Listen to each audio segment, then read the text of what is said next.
Insiders, welcome to another Monday download. I usually start these out with good morning, but by the time you get this video, it's going to be well into the afternoon. As most of you know, I was out on vacation last week with my son Ethan, and we went to Yellowstone. So, as you can imagine, I have a lot of things to catch up on this Monday, but I wanted to make sure and get you out a quick video. The trip, by the way, was absolutely wonderful. Both of us had a great time. We got to see all sorts of cool hot springs and wildlife and go on lots of hikes. And if you want to jump on my Facebook page, I've got a bunch of pictures up that kind of tell you a little bit about what we did. But anyway, today's video should be pretty short. Often I say that and it goes close to 10 minutes, but I really do think I'll be able to keep it a short one today. Let's talk about the tax credit again. I got a great question from one of our agents today that I think can create some dialogue, and I'm sure he's not the only one with the question. The question was in regard to the tax credit ending on April 30th if a short sale contract, so a purchase and sale agreement for a short sale would qualify you for the tax credit if you don't close before April 30th. Well, let's just quickly read if you're not able to close by April 30th, what the guidelines are. Obviously, you have to close before July 1st, 2010, but the phrasing says you've entered into a binding contract before May 1st, 2010 to purchase the property before July 1st, 2010. So there is the question, is a contract subject to third-party bank approval binding? Well, I'll start by saying that I'm not a CPA, nor am I the IRS, so I can't tell you exactly how they would define it. But let's just talk about it for a quick second. How binding are most real estate contracts? There are numerous contingencies in a real estate contract. They're contingent to appraisal, they're contingent to title, to the lendability of the borrower and buyer of the property. So wouldn't it in turn be logical to say that it's simply a contingency for the lender to approve and release their lien on the property for a short sale?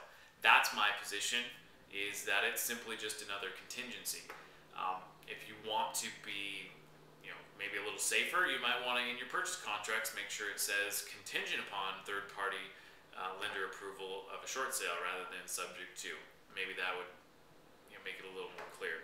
I think that any buyer would have a huge argument with the IRS and a very strong case to be able to say that this was a binding contract. It just had contingencies, as all purchase and sale agreements have contingencies. So that's kind of my take on it. I'm interested if any of you have different takes, or if you've had actual CPAs that have reviewed the rules and determined something differently.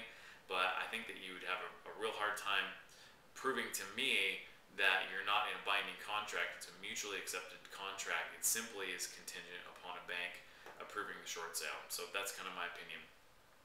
Just one other thing real quick that I want to share here at the end has to do with dates on purchase and sale agreements, closing dates specifically.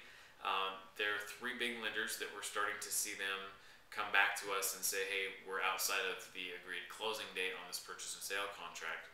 Duh, it took you 2 months to get to the purchase contract to review and approve it.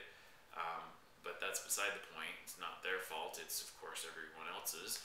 So Citi, Chase, and Wells have been coming back saying, hey, we need to have a correct closing date on this so that we can get an approval letter out to you. If that's the case, we will let you know. This is more of just a heads up. I don't want you stressing out a ton about the closing date on the short sale purchase contract. Often it's going to go beyond that. If the lender comes back and says, hey, we need to have a more accurate closing date so that I can match that to the approval letter, we're going to give you a phone call, and you can just put a quick addendum together that says the purchase and sale closing date will be amended to be whatever that date is. So again, don't stress out about it. It's just a heads up to let you know that we may be giving you that phone call rather than sending those purchase dates way out, which is going to cause issue with your buyers maybe not wanting to sign something that has a purchase contract way far out.